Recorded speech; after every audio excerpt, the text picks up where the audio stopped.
Hello and welcome. You're joining us again in the daily bulletin of Into Vietnam, only here on VITV channel. Our top stories. The consumer price index growth hit a 13-year low. Vietnam is planning to keep dollar Vietnam đồng rate moves within 2% in 2015. And state budget revenue surpasses yearly target.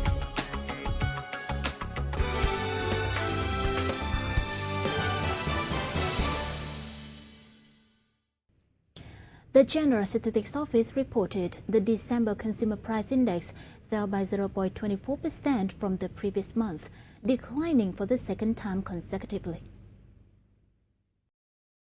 This is also marked a year-on-year increase of just 1.84%, the lowest growth in the past 13 years. The CPI drop was attributed to petroleum price cuts on November the 22nd and December the 6th, which lowered transport costs by 3.09%. The average CPI this year rose by 4.09% from 2013 average, lower than the government 5% target. Once the CPI becomes stable, the State Bank of Vietnam could further ease monetary policy and reduce lending interest rate, thus helping businesses to cut their production cost and stimulate consumer demand. The GSO forecast recent plunge in fuel prices will continue to pull down production and delivery cost, thus keeping CPI low in January of next year. Now coming up next in the bulletin is some financial news cluster. The central bank governor said Vietnam will keep the dollar dong exchange rate within a 2% band in 2015, similar to this year, to ensure stability on the country's foreign exchange market. The dong has eased by 1.3% against the dollar this year on the interbank market, where the central bank allows dollar dong transactions to move in a band of 1% above the midpoint set daily. Vietnam's two largest card networks are BancNet VN and SmartLink will be merged under a decision signed by the Prime Minister Nguyễn Tấn Dũng. Under the plan, on December the 30th, BancNet VN and SmartLink will sign a major contract and will complete the final procedures for the debut of the new company in Q1 of 2015. The new company will have the State Bank of Vietnam as the largest shareholder. Its goal is to develop infrastructure for retail banking and non-cash payments in Vietnam, as the alliance is expected to help banks save resources and infrastructure investment costs. State budget revenue surpassed the yearly target to hit 831.19 trillion dong or $38.7 billion as of December the 22nd. Of the extra revenue, 10 trillion dong or $476 million will be transferred to 2015 to spend on state payroll, and the remaining will be used for debt payment. The Finance Ministry noted overspending this year has been kept within 5.3% of the GDP as set by the National Assembly. Vietnam has started operating a new $900 million airport terminal that will double the capital flight capacity, the latest move in expanding what is one of the world's fastest-growing aviation markets. Hanoi Airport New Wing will handle 10 million passengers per year and up to 15 million passengers in the future. According to the International Airport Transport Association, Vietnam is posed to be the world's 7th largest growing market for international passengers during 2013-2017 period.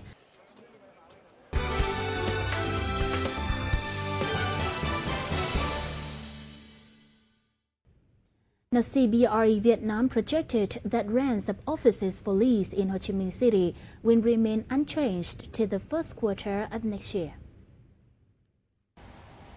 The company says supply of new offices for lease in the city has just inched up in 2011-2014, and work on some new office building projects has stalled, resulting in a reduction in the volume of unoccupied office in the period.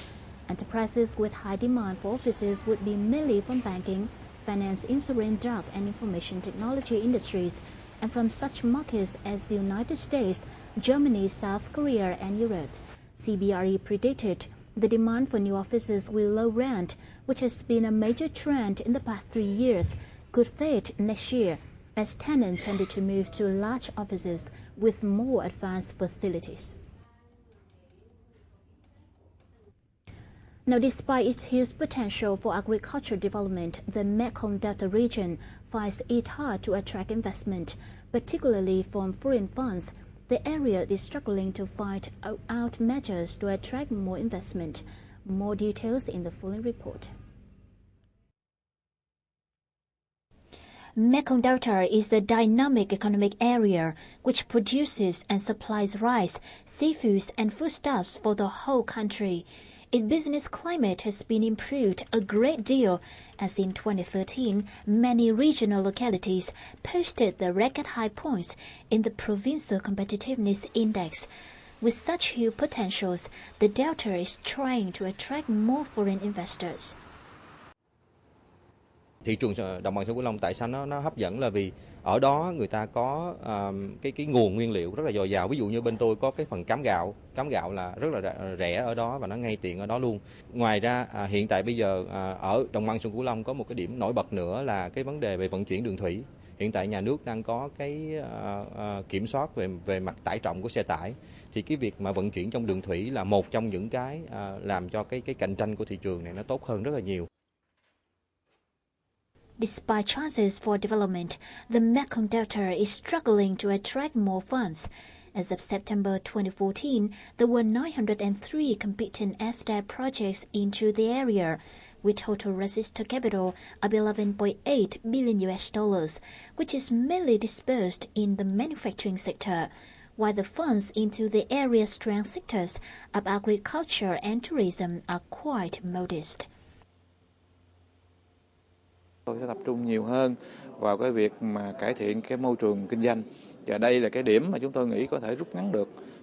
Giao thông, vận chuyển, đào tạo không phải là ngày một, ngày hai, trong khi cái nỗ lực trong cái cải thiện môi trường kinh doanh nó liên tục của quá trình của các cái cấp chính quyền địa phương thì tạo ra được một cái hình ảnh của địa phương, và khi thu hút được đầu tư thì cái việc lao động nó cũng dễ nâng cấp hơn. Considering the drawbacks, the Mekong Delta should promptly make changes to facilitate FDI attraction by completing its supply chains, developing supporting industrial zones, simplifying administrative procedures, enhancing its local labor capacities, and building the link among its regional strengths. Each of 13 provinces in the Mekong Delta possess its own strengths, but the region should develop a common and comprehensive group of measures to attract investment. Secondly, the area can be connected both locally and regionally with such countries as Cambodia, Thailand and Laos. If Vietnam can open foreign investors' eyes to the Mekong Delta prospects in connecting with foreign countries, a new advantage will be added to the region. All in all, the Mekong Delta rich potentials for development should be placed in the relation with strategic local economic areas and neighboring countries. An appropriate financial model should be come up with to suit its development and improve people's living standards.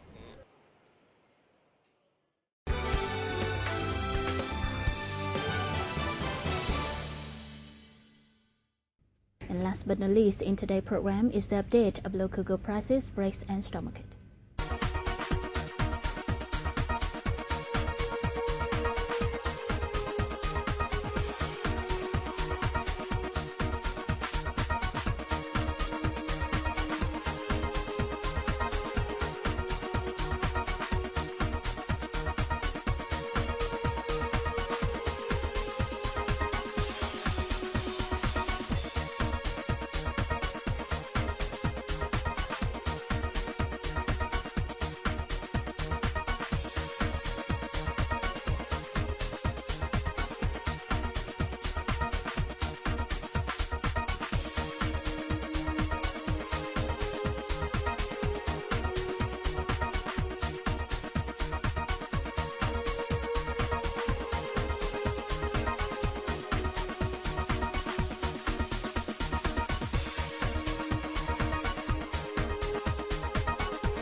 Well, that's the very end of the series. Thank you so much for watching. We'll see you soon and goodbye for now.